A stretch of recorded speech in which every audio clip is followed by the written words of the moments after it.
The Earth. Is it really just a big ball floating in space? Spinning on its axis at 1,000 miles per hour? Hurtling around the sun at 67,000 miles per hour? Whizzing through the Milky Way at a milk-curdling speed of over 500,000 miles per hour?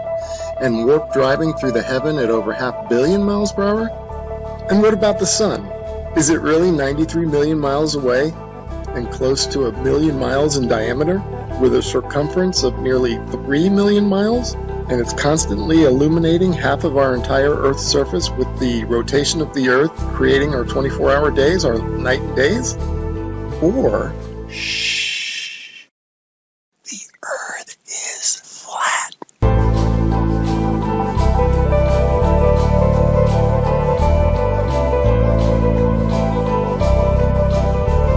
And maybe it's completely still, just like we experience. And maybe the sun isn't big, but is very small and very close, and not illuminating the Earth from 93 million miles, but is illuminating locally. And maybe everything, the sun, moon, and stars, are not far away, but are circling overhead relatively close.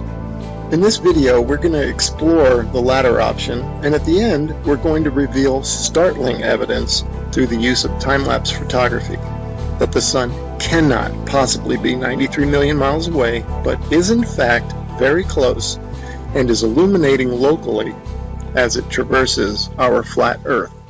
Oh man, and watch how this sun comes at you. Boom! I mean, come on. And that's all perspective. If you look at jet trails, Google Images, you'll see them. They start out low at the horizon, they come up overhead. Look at that thing. They come up overhead and then they go down to the horizon. Perfectly explains what the sun would do. Here it is going overhead. I love time-lapse. And look at this. You can't go out and look at the sun. You can't see this stuff, except that it's on, time-lapse like this. It's incredible. Now watch this thing. It's sweeping. The sun over flat Earth is doing a big circle, right? Look at this thing. See it sweeping to the right? It's like a lefty bowler. Just toss that down the alley, and there it goes, hooking into the pocket.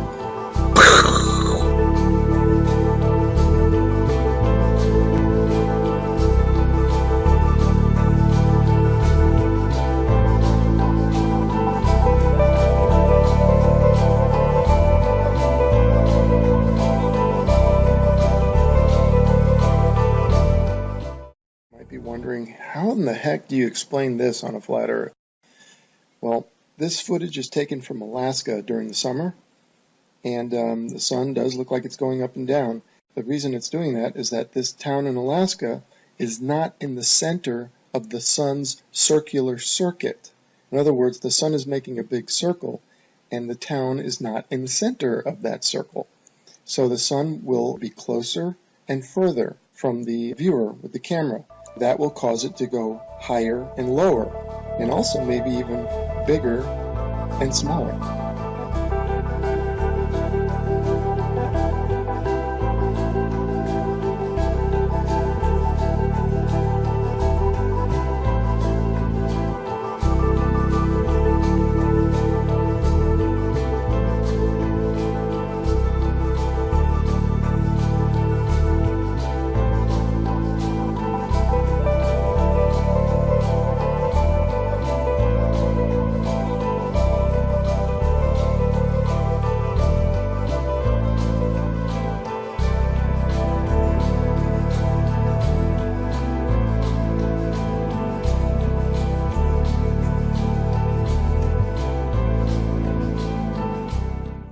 Next 3 slides, I'm going to do a comparison, a side by side. The one on the left, the camera is above the clouds. The camera on the right is ground level.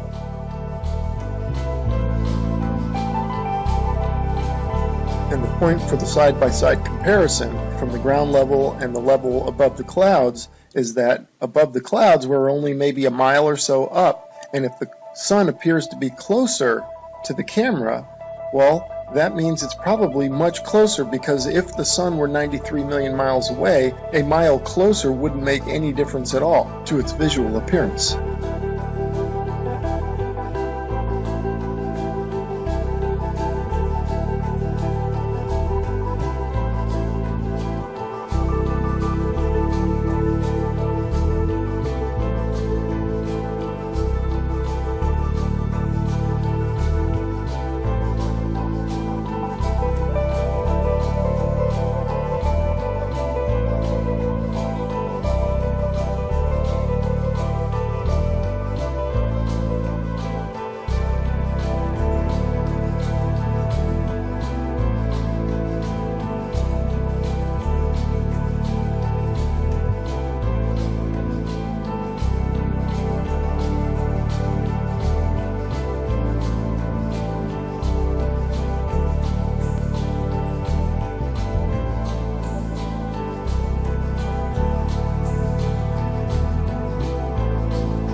Okay, here's a little illustrator or a little cartoon from a website called timeanddate.com. It's really funny that they would have a perfect illustration of a sun rising and setting on a flat earth due to perspective. You'll notice that it rises from below the horizon and sets below the horizon. Now you might be saying, well, how is that possible? I can see now you're saying that it rises and lowers due to perspective, but how does it disappear below the horizon? Well, I got a theory about that. Because of the fact that all parallel lines and planes converge at your eye level horizon, this is according to the perspective, I'm not making this up. If in fact, and they do, they converge at your eye level horizon visually, then it makes sense that after that point they diverge, meaning they then separate, so the sun would continue on a downward track. As you can see from my illustration here, the lines would go to your horizon and then afterwards they would spread out and separate, kind of like a starburst, and the starburst being at your horizon, at your focal point.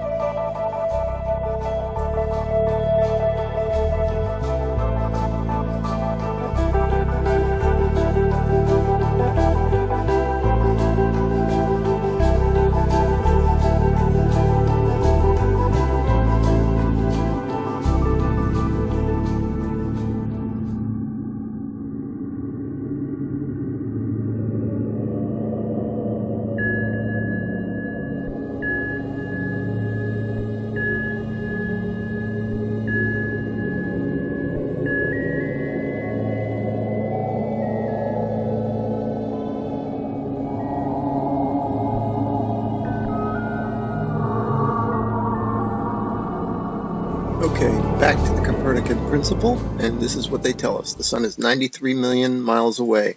Now, I'm going to show you evidence through sunsets that shows the sun light following the sun over the horizon, and it shrinks as it goes over.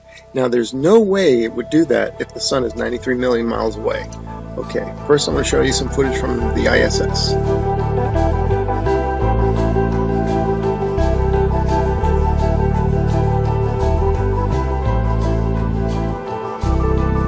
Okay, now watch this animation. Watch this sunset. Now this is exactly, if they came to me and said, do an animation, this is how I would do it. If the sun were 93 million miles away. Just like that. Have the whole horizon fade evenly. But that's not what we see.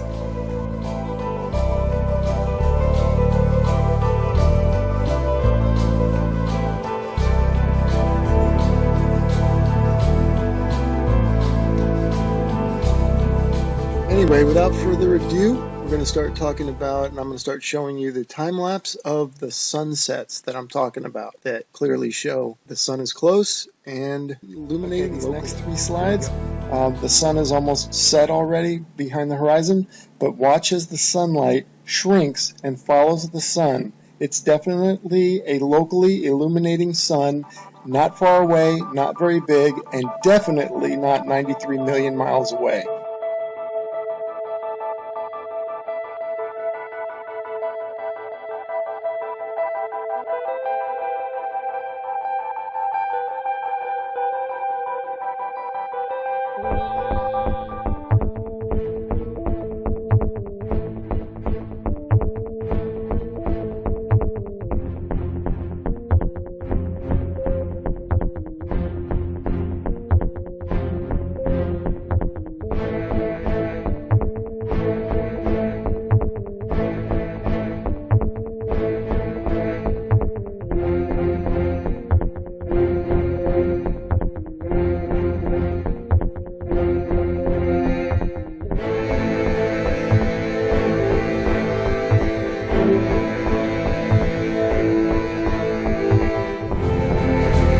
Okay, remember this video from the beginning of the video? I showed you this one and how it's circling over the earth, and watch it sweep to the right like a bowler bowling it in there for a strike.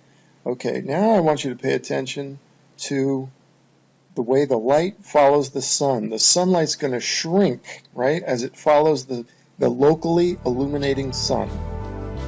Now watch this.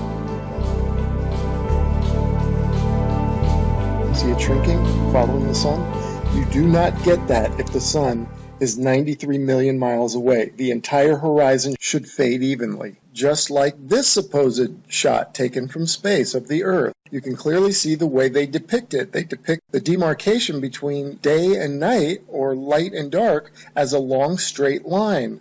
And you can see the long straight line moving as one solid piece. That means that the sunset should all fade, the entire horizon should fade evenly. But that's not what we observe, as we will see and as we've seen in the footage so far. The sunlight shrinks and follows the sun over the horizon. So these time-lapse sunsets are definitely the nail in the coffin for heliocentrism. But this particular one here, shot from above the clouds from this observatory, is the final nail in the coffin. Look at how the sun just shrinks and the light shrinks to nothing. That cannot happen, as I showed you in the when the sun illuminates the entire Earth, which it does from 93 million miles away. It has to.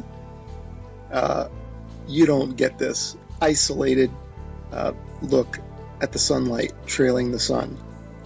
That's only possible with a small sun, close, not very high, illuminating locally.